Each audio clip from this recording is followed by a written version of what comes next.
Reels वाली बहू। प्रज्ञा को रील्स बनाने का बड़ा ही क्रेज है और वो दिन भर रील्स बनाती रहती है। खाते पीते घूमते फिरते घर में कॉलेज में रील्स बनाने के कारण प्रज्ञा पूरे कॉलेज में हाईलाइटेड है। जहां उसकी रील्स सभी को पसंद आते हैं, वहीं मनीषा चिंता में डूबी रहती है। एक रोज जब खाते हुए प्रज्ञा रील्स बना रही होती है, तब मनीषा कहती है, एक मिनट भी चैन नहीं है इस लड़की को। ये नहीं कि खाना तो आराम से खा ले, लेकिन नहीं, अरे थोड़ी देर रील्स नहीं बनाओगी तो आसमान नहीं टूट पड़ेगा। अरे मम्मी, इसी को तो कहते हैं डिटर्मिनेशन। तुम नहीं समझोगे ये सब। हे भगवान, इस लड़की को सद्बुद्धि दे। जब देखो तब टेढ़ा बाका मुंह बनाती रहती है। मनीषा की बात का प्रज्ञा पर जरा भी असर नहीं होता और वो खाते खाते रील्स बनाती रहती है। दिन बीतने लगते हैं और देखते देखते प्रज्ञा का कॉलेज भी खत्म हो जाता है। आए दिन कोई ना कोई मनीषा को प्रज्ञा की शादी करवाने का सुझाव दे जाता है। सब ठीक ही कहते हैं, प्रज्ञा की शादी कर देनी चाहिए। अपने घर के काम काज में व्यस्त हो जाएगी तो खुद ही ये रील्स और नाच गाना बंद हो जाएगा। मनीषा और प्रेम प्रज्ञा के लिए एक अच्छा लड़का ढूंढने लगते हैं और तभी विकी का रिश्ता प्रज्ञा के लिए आता है, जिसने प्रज्ञा को उसकी रील्स देखकर पसंद कर लिया था।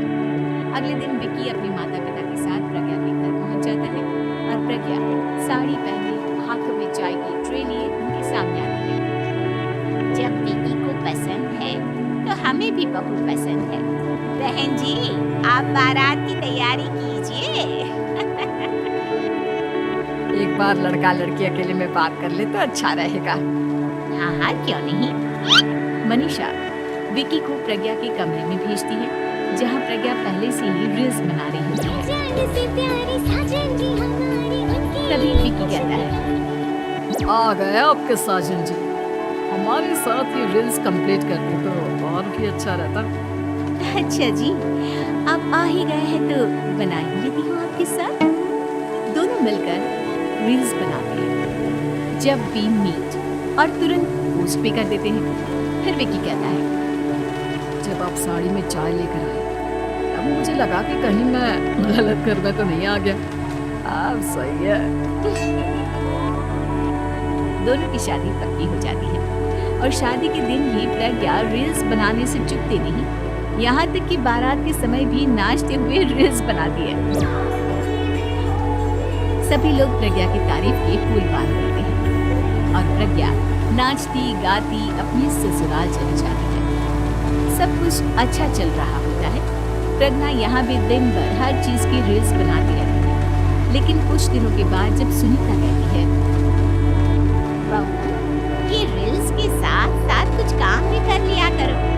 वैसे तुझे और क्या क्या बनाना आता है?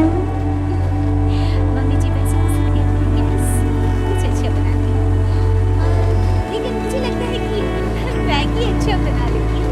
हाँ, कॉफी भी अच्छा बना लेती हूँ और तो सबसे अच्छा बना लेती हूँ। अच्छा अच्छा। सुनीता अपना माथा पकड़ लेती है और कहती है, बहू, कुछ खाना बनाना भी सीख लेती। मम्मी जी मैं लंबी प्लानिंग कर रही हूँ। जल्दी ही मैं इतनी फेमस हो जाऊंगी कि मुझे पैसे मिलने लगेंगे। हम दोनों सास बहू राज करेंगे, राज। नौकर काम करेंगी और लोगों की तो लाइन लगेगी हमसे मिलने के लिए। तेरा दिमाग खराब हो गया है क्या बहू? हंसी मजाक तक ठीक है, लेकिन इस तरह घर नहीं चलते। जितना जल्दी हो इस घर के तौर तरीकों को सीख लो।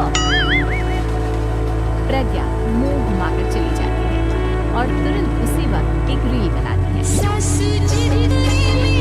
ये देख सुनीता का गुस्सा 7वें आसमान पर चला जाता है और विकी के घर आती ही सुनीता उसे सब कुछ बताती है। विकी भी अब प्रज्ञा की इन हरकतों से परेशान हो जाता है। तुम टेंशन मत लो मम्मा, मैं देखूँ। विकी कमरे में जाता है तो देखता है कि प्रज्ञा रील्स बना रही है। विकी बड़े ही प्यार से प्रज्ञा से कहता है, प्रज्ञा, इन सब के लिए मैं तुम्हें मना नहीं कर रही, लेकिन फिर भी हर वक्त तो ये अच्छा नहीं लगता ना। समझने की कोशिश करो, मुझे भी तुम्हारा थोड़ा वक्त चाहिए। मैं जब ऑफिस से आता हूँ तो मुझे समय देने की जगह इसी में लगी रहती है। तुम ज्यादा ही सोच रहे हो। तुम भी मेरे साथ रील्स बनाओ ना, तुम्हें भी बहुत अच्छा लगेगा। तुम्हें इज्जत से कोई बात समझ में नहीं आती क्या? दिमाग खराब हो गया है तुम्हारा इस चकाचौंध से। अगर तुमने अपना रवैया नहीं बदला तो मैं तुमसे दूर चला जाऊंगा। तुम ही रिश्ता लेकर आएगी, मुझे लड़कों की कमी नहीं है और ना आज है। विकी दरवाजा पटक कर चला जाता है। धीरे धीरे विकी प्रज्ञा से दूर होता जाता है। एक रोज मनीषा प्रज्ञा के ससुराल उससे मिलने जाती है। तब सुनीता उससे कहती है, बहन जी, अब आई हैं तो कुछ दिन यहाँ रहकर जाइएगा, आप ही का घर है। हाँ मम्मी, बहुत दिन हो गए तुम्हारे साथ एक भी रील नहीं बनाई मैंने। प्रज्ञा तुरंत अपने फोन में रील्स ऑन कर लेती है। ये सब मुझसे नहीं होगा। मेरा ये भूत अभी तक नहीं उतरा क्या? बहन जी आप कुछ कहती नहीं क्या इसे? जब आप ही कुछ नहीं कर पाई तो मैं कर ही क्या सकती हूँ? सास तो वैसे ही बदनाम है। शाम को घर की लाइट चली जाती है और मनीषा प्रज्ञा से कहती है, मेरे घुटनों में बहुत दर्द हो रहा है, तू लाइट का कुछ इंतजाम करना बेटा। अच्छा कैंडल जला देती हूँ मम्मा। प्रज्ञा गाते हुए कैंडल जलाती है और खिड़की के पर्दे के पास रख देती है। मनीषा, जिसे बहुत दर्द हो रहा है, वो सो जाती है और प्रज्ञा हमेशा की तरह अपनी रील्स में लग जाती है। उधर कैंडल की वजह से पर्दा आग पकड़ लेता है और मनीषा के कमरे में आग लग जाती है। बचाओ, कोई है, बचाओ। सभी भागते हैं और विकी कमरे की आग बुझाने में लग जाता है, लेकिन तब तक मनीषा आधी जल चुकी थी। मनीषा की हालत देख प्रज्ञा रोने लगती है। विकी मनीषा को तुरंत हॉस्पिटल ले जाता है और उसे एडमिट कराता है।